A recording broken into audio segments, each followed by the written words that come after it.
This is Ryan Watches a Movie, where we get our friend Ryan to watch a movie and tell us what he thought. Going balls out in the lumberyard. Watching the Grunion Pro Magi. Hmm. If you're listening to this, don't even waste your time. Hello and welcome to Ryan Watches a Movie. This is episode number 185. My name's Adam Patterson. With me today, joined by Kevin Rakestraw. How goes it, Kevin? Goes good. Good, I'm glad to hear that. Yeah. We're also joined by Ryan Holes. How are you? Alright. For a second there, I thought you couldn't even be bothered to respond. I thought you were just gonna make a grunt. I almost wasn't. Nice. What movie do we have you watch this week? Peter Pan. Peter Pan. Picked this in honor of Pan coming out this week. The version that I chose was the 2003 one that came out. I'm not even sure. I don't even know if I remember this existing. I But didn't know that there was a Peter Pan movie in 2003. yeah, it's a live action one. I almost gave him Peter Pan 2, the Disney one, the animated one, but this one looked like it'd be more fun.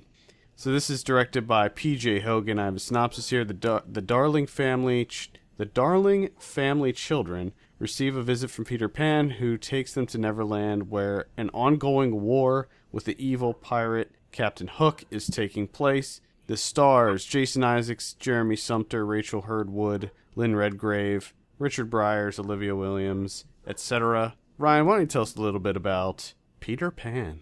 Well, Wendy's aunt comes to visit her and tells her parents that she's growing up and she should spend less time with her brothers and more time with her aunt learning how to be a lady.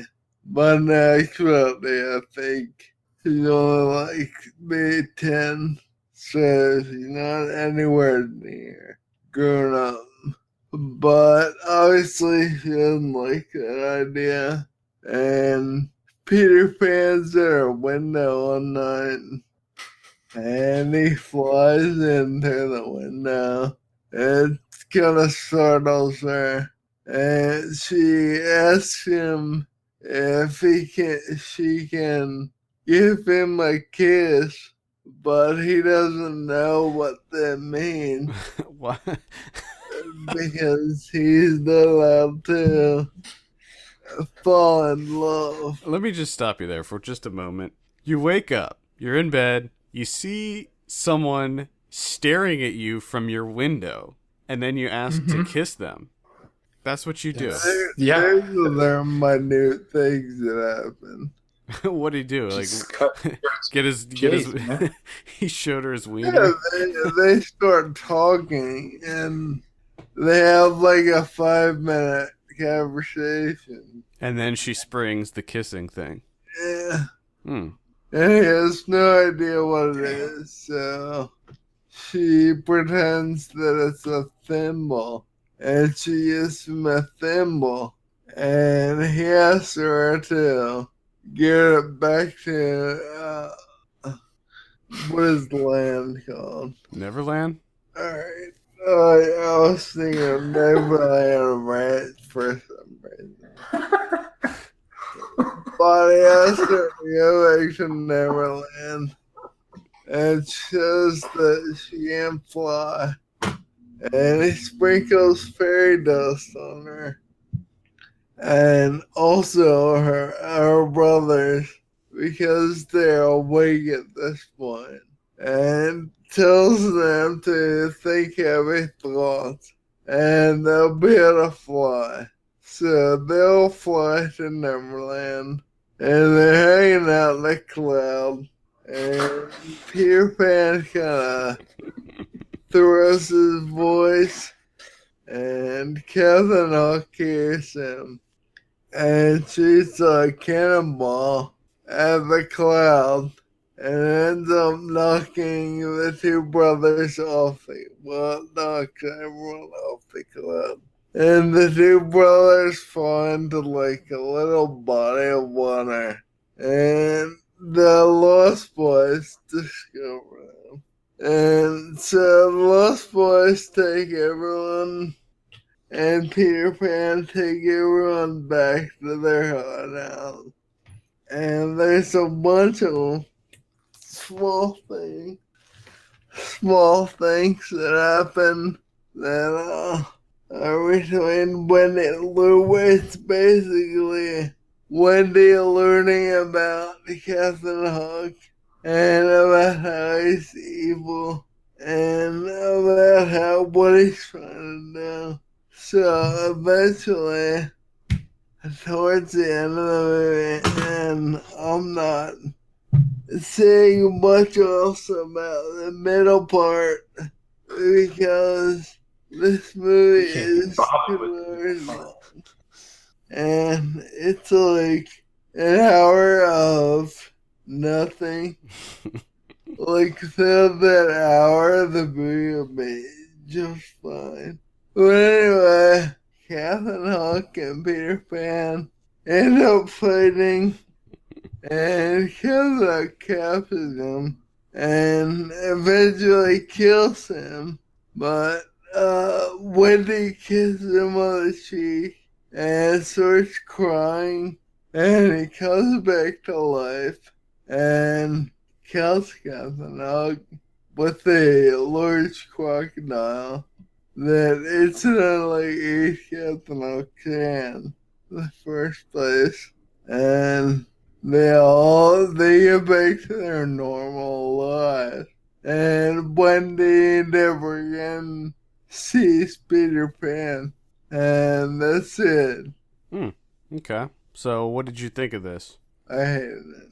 No. It was long and drawn out. No. That's a shame. Now, what's your background on Peter Pan? Or are you a fan of the Peter Pan story? I know I liked it when I was younger, but I don't remember that much about the actual story. I'm struggling to remember certain bits of it. I think I remember the kind of the broad strokes, but I was never a big fan, other than Hook. I was never a big fan of the Peter Pan story. I wasn't huge into the Disney one. I like his helper more, Mr. Smee. No, Smee. Bob I like Hoskins and Hook. What about you, Kevin? Were you a Pan fan? I was not a Pan fan, no. I mean, I liked Hook, sure. Who didn't? But, yeah, I'm not a big I also Peter remember Pan. that blew my mind to find out that Peter Pan in most movies is actually a girl. That's what I should have given you. I should have given you that Peter Pan, that live one that they had on NBC last year. Remember that one with Alice Martin. yeah, as Peter Pan? I should have given you that because that looked really bad. That would have been We should alright. have done that. Why didn't we do that? Staring at her for 2 hours. Well, Kevin, hindsight's 2020. We gotta harness the power of hindsight. Yeah. I want to hear that Ryan won't talk about. I'm Apparently. intrigued. Apparently, it's just boring nothingness. Are they just like sitting around doing nothing? Like no one's talking. It's just like But it's an hour. there's It's an things hour long lull. There's things that happen that mean nothing to the outcome of the movie. Like at one point they captured Wendy turns to the bad side and later realizes the bad side goes back to the good side. I don't know. Wendy turning to the bad side seems like a pretty important plot point, no? Yeah. It's politics. Yeah. It's Peter Pan politics. It's all political. Fucking Peter Pan. Pushing its agenda on us. Please elaborate. That's maybe the funniest thing you've ever said. Oh, God. Politics. Peter Pan politics. Fucking Wendy. Just switching sides. Flip-flopping. Straight fucking bullshit. She's nothing but a flip-flopper. Oh, my God. How were the... Switch sides. Why did she go to the Yeah, why does she turn bad? Because better benefits? What- because she doesn't understand why Peter Pan can't fall in love with her. And then Captain Hook coerces her into becoming a bad person, like on his team. Okay, so she feels rejected by Peter, so she decides to be evil. Sure. She quickly realizes that that's not a good idea. So, Well, not quickly. I guess now it takes an hour to realize. so do they hook up at the end? They kiss. So they kiss. She kisses him. They kiss, and then Peter drops him back off at home and then leaves forever. Peter, they're in Neverland, and they're on Captain Hook's ship, and they're fighting, and Hook kills Peter Pan, and then Wendy kisses him. Oh, you mean okay? And I thought you were saying there was an additional kiss. So it was just the only kiss was the one that brought him back to life, and then he took him home and said peace, and then flew away. they were talking about how Wendy was talking about how she was excited to see him again, but that apparently she grew old and that never happened. Is this supposed to be the type of story where it's all just imagination? Like the whole thing is in the kids' heads or something? I believe so. Because historically, Captain Hook is always played by the same actor that plays their dad, right? So in this case, it was Jason Isaacs played Captain Hook and Mr. Darling. Is Mr. Darling their dad, I'm assuming? Yeah. So is it supposed to be... You don't really see him throughout the movie too much. Except towards the end, is him. The dad, I mean. Well, maybe that's the point. I don't know. I can't remember enough about Peter Pan to know if it's supposed to all be just fantasy. Well, throughout the movie, Wendy's parents realize that her brothers are gone. Oh, okay. And they leave a window open so that they can all fly home. How is it? Is that wait? Did they see them flying away initially, or did? Because to me, if my kids were missing, I wouldn't be keeping a window open so they could fly back in. I'd be calling the cops. I'd be searching the neighborhood. No, are they mistaking their children for sparrows? Maybe that's the twist. Maybe the kids aren't actually children at all. They're birds. They're birds, and they're just the pets of a very, very lonely woman. She just made all this whole story up in her head. The children are gone. Well, keep the window open. They'll probably fly back in later. They'll figure it out. Kids are like cats. And at one point, Tinkerbell dies, and she's brought back to life by everyone in Neverland and the actual world saying, "I believe in fairies." Yeah, I think I remember that from the various other iterations of this, where in the play they would like look at the camera and tell everybody in the audience to do it and all that. I remember when I was really little, I saw some other version of this play, and I really hated it, but I can't remember who the hell played Peter Pan. It was like an old version of the play. Do you think at some point that they'll reboot Peter Pan, but with the trend lately of making it dark? I hope so. Like a dark Peter Pan. I imagine that the one that we're getting, the new one that's coming out, that's probably as dark as it's gonna get. Because it doesn't. I mean, the new one doesn't look very dark, but I think it looks more dark than, like, say, Hook or the Peter Pan from 1960 starring Mary Martin, which is the one I was just thinking of. Oh yeah. Yeah, that's the one I saw when I was little.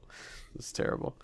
This doesn't have anything to do with Disney, does it? This one does not, and the new one also does not have anything to do with Disney. because throughout this movie, Wendy is talking to her brothers about how, or telling everyone about how she kills her brothers. The stories of Cinderella, Snow White, and I can't remember the other one, but they're all Disney related stories. Well, I don't know what the deal is with Disney and the rights to those properties. I mean, it's entirely possible that they don't have rights to use those properties since they're classic stories. Oh, I'm sure something like that. Yeah, I'm trying to remember because I'm pretty sure there are other Snow White stories out there and Cinderella stories and like fairy tale that stories that aren't Disney. Usually they're all really bad. Well, actually, there was that one Snow White with Sigourney Weaver that was like the horror one. Snow White and the Huntsman. That's not the one I was talking about, but I don't. Snow White and the Huntsman. I don't know if that was Disney. Actually, I can't remember. Doubt it. There's the Sleeping Beauty that was that one that was like the weird art house Sleeping Beauty. Do you remember that one, Kevin? Oh yeah, but was that actually Sleeping Beauty? If it was definitely a different take on it. I'm gonna watch it now with that in mind. Well, when I watched it, I was thinking about that, and I'm like, this doesn't really follow the story that I know, but it's a lot darker. This one's a lot darker and more rapey. Oh jeez. Oh jeez. Sort of. I mean, she was. I don't want to get into it, but it's a weird movie. Let's talk about the director, P.J. Hogan. This guy did a number of films you probably heard of, Ryan, including Confessions of a Shopaholic, My Best Friend's Wedding, Muriel's Wedding, The Humpty Dumpty Man. He did a short film called Getting Wet. Oh. He did a film called Sloth. Okay. Apparently there was a Dark Shadows TV movie, which I was not aware of, that came out in 2005, which he did. I'm also not aware of that. Yeah, I know you're a big Dark Shadows fan, big DS fan. Yes. Did a film called Unconditional Love. That's pretty much it. I think probably the best thing that he did that I'm seeing here is a Soul Asylum video, just like anyone. Soul Asylum, guys. Remember Soul Asylum? Oh, I sure do. Goddamn right there. Oh, God, I hated Soul Asylum. I think they did Did they do a song on the Clerks soundtrack? And they made a music video for it, and it was them playing hockey? Maybe. I'm pretty sure they did. Or maybe that was Better Than Ezra, Probably. or one of those other ones. That's pretty much it for him. What are your thoughts, Ryan? Were you a fan of any of these movies? Confessions of a Shopaholic or My Best Friend's Wedding? No. Looks like he did a lot of... I've heard of them, but no, I don't think you're in to see any of them. Yeah, I'm not too into this. I don't even know if I've seen any of these movies. I feel like I probably saw My Best Friend's Wedding at some point in my life, because that seems like something my parents would have rented, and I would have had to sit there and watch it, but I don't remember anything about it. At the same night, they got Chain Reaction. Pretty sure Chain Reaction came out after My Best Friend's Wedding, but yeah, maybe it was a double bill. My Best Friend's Wedding and Chain Reaction. That would have been an awesome night. Yeah, it would have been a great night. Yeah, I'm sure that I would have had a blast with that. All right. The only blast I would have had is my forehead. Yeah. Any final thoughts on Peter Pan 2003 before we give you a drum roll? Long and drawn out. Watch the cartoon version. Well, there you have it. All right, let's go ahead and give your drum roll. Ryan, what do you give Peter Pan?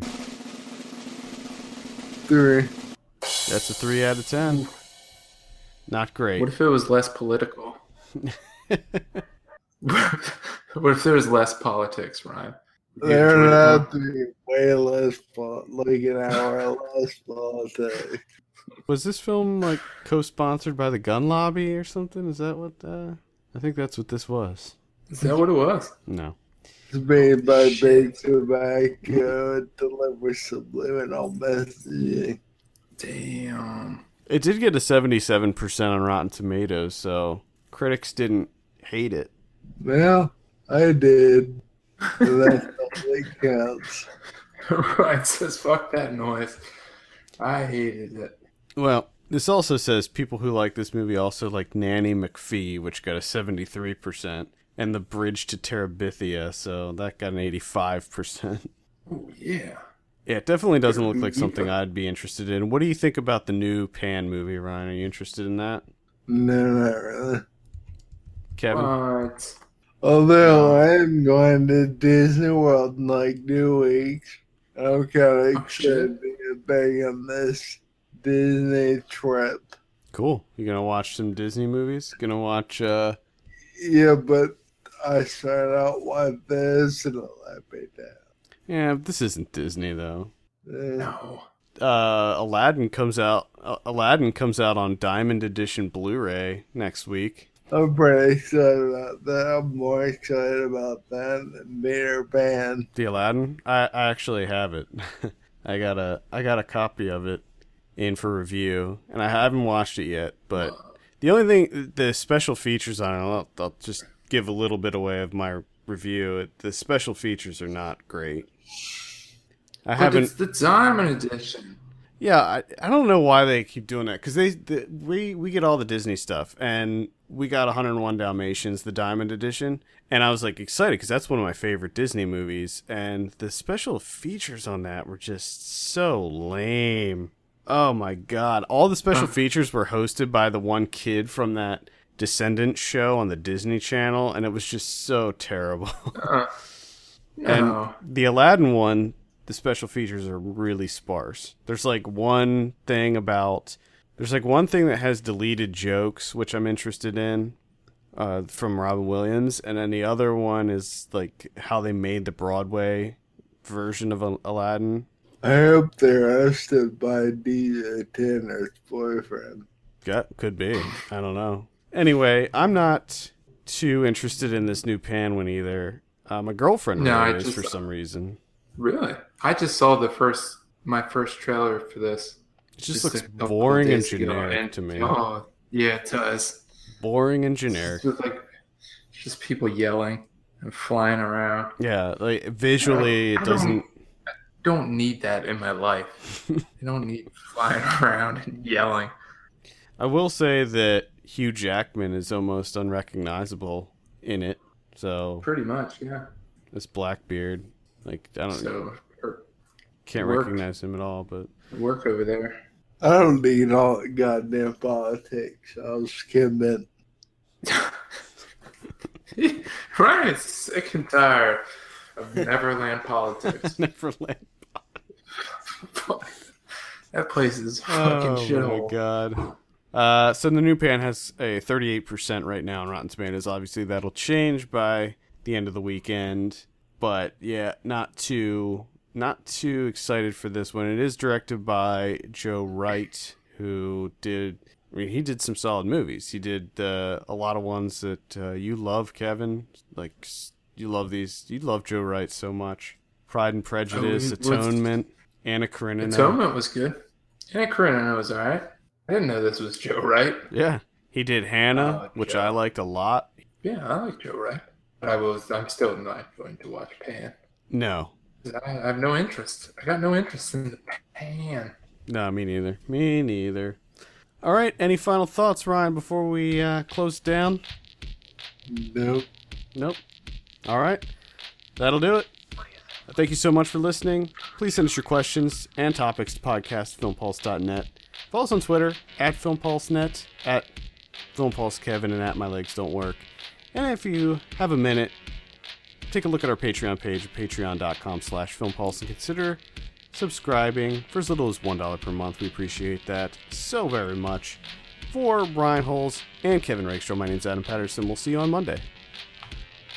See you later.